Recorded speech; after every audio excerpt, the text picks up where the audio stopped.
નમસ્કાર વિદ્યાર્થી મિત્રો, જય શ્રી કૃષ્ણ. કેમ છે? મજામાં ને? તો મજામાં જ રહેવાનું હો. વિદ્યાર્થી મિત્રો, આપણે ધોરણ 8 ના પહેલા સેમેસ્ટરની અંદર 8 પાઠ પૂરા કરી દીધા, બરોબર?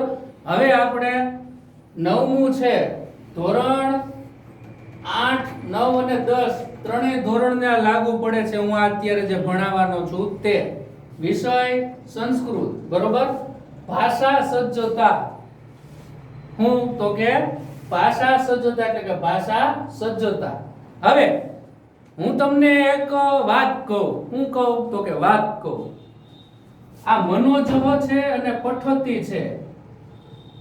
આ બે નામ છે ને, મનોજહ અને પઠતી. ઈ હોઠ એકબીજાને અડે નહીં એવી રીતે તમે બોલો.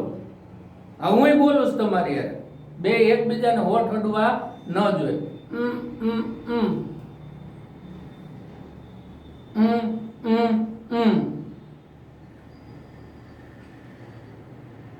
આ નથી બોલાતું ને? ક્યાંથી બોલાય? હોઠ બંધ કર્યા તોય નથી બોલાતું, જોડ્યા તોય નથી બોલાતું, હોઠ ખુલ્લા રાખ્યા તોય નથી બોલાતું. હવે તત્પરઃ અને દદાતી. જીભ છે, જીભ ઈ દાંતને ન અડવી જોઈએ એવી રીતે બોલવાનું, બરોબર?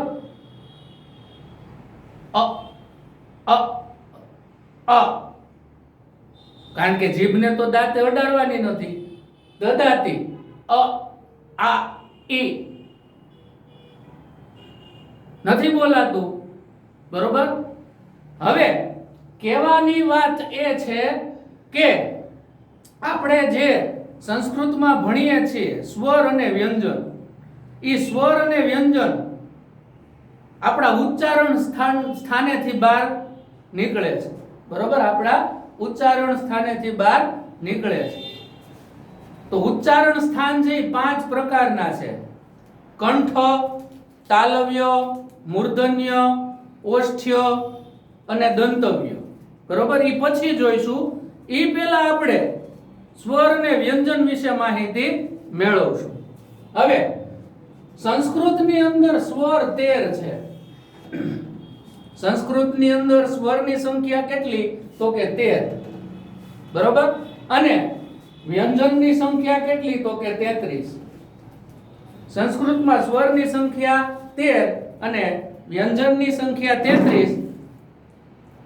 ગણતરી તમારે કરી લેવાની, બરોબર? ગણતરી તમારે કરી લેવાની. હવે 13 સ્વરની અંદર અ, આ, ઈ, ઉ, ઋ અને ઋ, બરોબર? ગોલમાલમાં તુષાર કપૂર નથી બોલતો એવી રીતે દાંત આવ્યા ને એમ છે. હવે આ ઈ છે ઈ રસ્વ છે, આ ઈ છે ઈ દીર્ઘ છે, ઉ અને ઉ, આ ઉ છે, બરોબર? ઈ રસ્વ છે, આ ઉ છે ઈ દીર્ઘ છે. ઋ અને ઋ, આમાં એક ઋ છે ઈ રસ્વ છે અને બીજો ઋ છે ઈ દીર્ઘ છે. સ્વર છે ઈ વિદ્યાર્થી મિત્રો સ્વતંત્ર છે, ઈ સ્વતંત્ર રીતે કામ કરે છે. સ્વર કેટલા? તો કે 13. સ્વર છે ઈ સ્વતંત્ર છે, ઈ સ્વતંત્ર રીતે કામ કરે છે, બરોબર? હવે વ્યંજન તરફ જઈએ આપણે. તો કે વ્યંજન 33 છે. તો કે વ્યંજન કોને કહેવાય? તો કે ક, ખ, ગ, ઘ, ચ, છ વગેરે 33 વ્યંજન છે, બરોબર? એની નીચે મેં ખોડા કરેલા છે, જુઓ.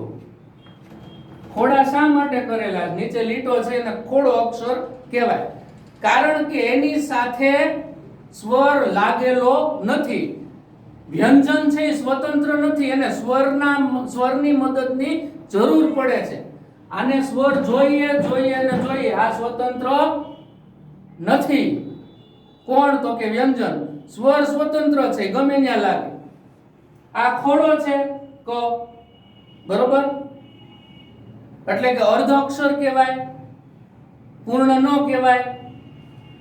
હવે આ ક ખોડો છે પ્લસ અ લગાડીએ એટલે પૂર્ણ ક થઈ ગયું. થઈ ગયો ને? થઈ ગયો ને? હવે ખ છે, અહીં ખોડો છે પ્લસ આ લગાડીએ એટલે ખા થઈ ગયો, પૂર્ણ ખા, બરોબર. પછી ગ છે પ્લસ રસવઈ લગાડીએ એટલે શું થઈ ગયું તો કે ગી થઈ ગયું, એટલે પૂર્ણ. આવી રીતે શું બને છે તો કે વ્યંજન પૂર્ણ બને છે. કોની મદદ લઈને તો કે સ્વરની મદદ લઈને. તો વિદ્યાર્થી મિત્રો એક બાબતને ખાસ ધ્યાન રાખવાની, આપણે સંસ્કૃત 9 અને 10 માં ભણવાના છીએ. સ્વર સ્વતંત્ર છે, વ્યંજન સ્વતંત્ર નથી. વ્યંજનને સ્વરની જરૂર પડે છે. સ્વર 13 છે સ્વરની સંખ્યા અને વ્યંજનની સંખ્યા 33 છે, બરોબર. બીજી બાબત એ ધ્યાન રાખવાની કે જે કોઈ અક્ષર નીચે ખોડો હોય એટલે કે લીટો કરેલો હોય એને ખોડો કહેવાય. એમાં સ્વર ઉમેરેલો હોતો નથી, અર્ધ અક્ષર કહેવાય છે, પૂર્ણ અક્ષર કહેવાતો નથી. પણ જ્યારે કોઈ પણ સ્વર ઉમેરવામાં આવે ત્યારે એ પૂર્ણ અક્ષર બને છે. તો વિદ્યાર્થી મિત્રો આપણે હવે ઉચ્ચારણ સ્થાન જોઈએ. હવે વિદ્યાર્થી મિત્રો આપણે ઉચ્ચારણ સ્થાન જોઈએ, બરોબર. હવે આપણે જે સ્વર વ્યંજન બોલીએ છીએ, સ્વર વ્યંજન બોલીએ છીએ, સંસ્કૃતના હોય કે ગુજરાતીના, એના ઉચ્ચારણ સ્થાન બધા એના હરખા હોય છે. કંઠ્ય, બરોબર. પહેલું ઉચ્ચારણ સ્થાન કયું તો કે કંઠ્ય, બીજું તો કે તાલવ્ય, ત્રીજું તો કે મૂર્ધા એટલે મૂર્ધન્ય, ચોથું તો કે દંત્ય, પાંચમું તો કે ઓષ્ઠ્ય. હવે આના સ્થાન આપણે જોવા પડે. કંઠ્ય સ્વર વ્યંજન બોલીએ એ બધાય કંઠમાંથી બોલાતા હોય, સ્વર પેટીમાંથી, બરોબર. તો કે અ આ એ ક ખ, અહીં આંગળી રાખો, દબાવી ના દેતા હો, ખાલી આંગળી રાખવાની છે. તમે અ આ એ ક ખ ગ બોલો એટલે આંગળી અડાડીને રાખો એટલે થોડું કઈ વાઇબ્રેટ થાય, ધ્રુજારી થાય, એટલે એને કંઠ્ય કહેવામાં આવે, બરોબર. તાલવ્ય એટલે ઈ ઈ એ ચ છ જ, ઈ એ ચ છ જ, ચ છ જ આપણે બોલીએ એટલે જીભનો જે આગળનો ભાગ છે તાળવું રહ્યું ઉપર ત્યાં ભટકાય, ત્યાં અથડાય, એને તાલવ્ય કહેવાય, એટલે કે તાલવ્ય ઉચ્ચારણ. પછી મૂર્ધન્ય એટલે જીભ બેવડી વળીને તાળવા ઉપર ભટકાય. તો કે મૂર્ધામાં રૂ ટ ઠ તમે બોલશો એટલે તમને ખબર પડશે, જીભ બેવડી થોડીક વળશે અને સીધી તાળવે ભટકાય, એને શું કહેવાય તો કે મૂર્ધન્ય. ત્યાર પછી દંત્ય એટલે લૃ ત થ દ, જીભનો આગળનો ભાગ છે એ દાંત સાથે, ઉપરના દાંત સાથે અથડાશે, એને દંત્ય સ્વર અને વ્યંજન કહેવાય. ત્યાર પછી આવશે ઓષ્ઠ્ય, ઉ પ ફ બ ભ, ઉ પ ફ બ ભ. હવે આમાં જુઓ, હોઠ ભેગાઈ થાય અને હોઠ છે એ સંકોચાઈ જાય, એને શું કહેવાય ઓષ્ઠ્ય ઉચ્ચારણ સ્થાન. તો હવે આપણે આને જોઈએ. ઉચ્ચારણ સ્થાન સમજાઈ ગયા ને? હા. હવે સ્વર અને વ્યંજન એની આપણે આગળ વાત કરી. હવે ઘોષ અઘોષ, અઘોષ અને ઘોષ, બરોબર. તો કે ઘોષ એટલે શું? ઘોષ એટલે શું કે કોઈ પણ સ્વર વ્યંજન છે એ વધારે પડતા બોલવામાં અવાજ કરતા હોય એને ઘોષ કહેવાય, ઘોષનો અર્થ અવાજ, બરોબર. અને કોઈ પણ સ્વર વ્યંજન છે એને બોલવામાં મધ્યમ બોલાતા હોય સ્વર વ્યંજન, એને અઘોષ કહેવાય, બરોબર. હાવ સાયલેન્ટ નહીં, અઘોષ. સમજાઈ ગયું?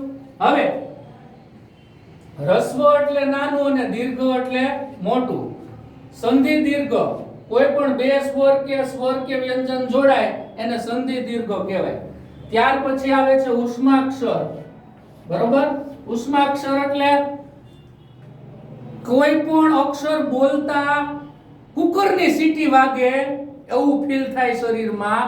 નાભીમાંથી ઓક્સિજનની વાયુ નીકળે, ઓક્સિજન નહીં પણ વાયુ નીકળે ત્યારે ઉષ્માક્ષર કહેવાય. બરોબર. હવે આપણે મુદ્દાની વાત કરીએ. અહીંયા સ્વર છે,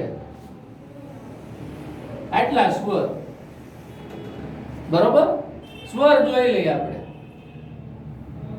સ્વરમાં આવશે હ્રસ્વ, દીર્ઘ અને સંધિ સ્વર. બરોબર. હવે કંઠ્યની અંદર આપણે જોઈએ, કંઠ્યની અંદર કયા સ્વર આવે હ્રસ્વ અને દીર્ઘમાં? તો કે હ્રસ્વમાં અ, દીર્ઘમાં આ અને સંધિ દીર્ઘમાં એ. ઉચ્ચારણ સ્થાન શું છે? તો કે કંઠ્ય. ઉચ્ચારણ સ્થાન તાલવ્ય. એમાં હ્રસ્વ ઈ, દીર્ઘ ઈ અને અય. અય છે એ કંઠ અને તાલવ્ય બેયમાં આવે. અય છે એ કંઠ અને તાલવ્ય. અય હો, એ નથી, અય. પછી ત્રીજું આવે છે ઉચ્ચારણ સ્થાન મૂર્ધા. હ્રસ્વરુ અને દીર્ઘરુ. ચોથું ઉચ્ચારણ સ્થાન આવે છે દંત્ય. એ આવે છે લૃ. લૃ. બરોબર. દંત્ય એટલે દાંત. અને પાંચમું અને છેલ્લું ઉચ્ચારણ સ્થાન આવે છે ઓષ્ઠ્ય. એમાં હ્રસ્વ અને દીર્ઘ. બરોબર. હવે કંઠ્ય અને ઓષ્ઠ્યની અંદર ઓ અને ઔ. ઓ અને ઔ નું ઉચ્ચારણ સ્થાન કયું? તો કે કંઠ્ય અને ઓષ્ઠ્ય બે રીતે બોલી શકાય છે. તો અહીં કંઠ્ય, તાલવ્ય, મૂર્ધા, દંત્ય અને ઓષ્ઠ્યના ઉચ્ચારણથી આપણે સ્વર શીખા. હવે આપણે વ્યંજન તરફ જાય. બરોબર. કંઠ્યની અંદર વ્યંજનની અંદર શું આવશે? તો કે ક, ખ, ગ, ઘ અને અને અંગ. અંગ. અંતસ્થ. અંતસ્થ આમાં છે નહીં. બરોબર. અને એનો ઉષ્માક્ષર તો કે હ. હ બોલતાની સાથે અંદરથી વાયુ નીકળશે. બરોબર. ત્યાર પછી તાલવ્ય.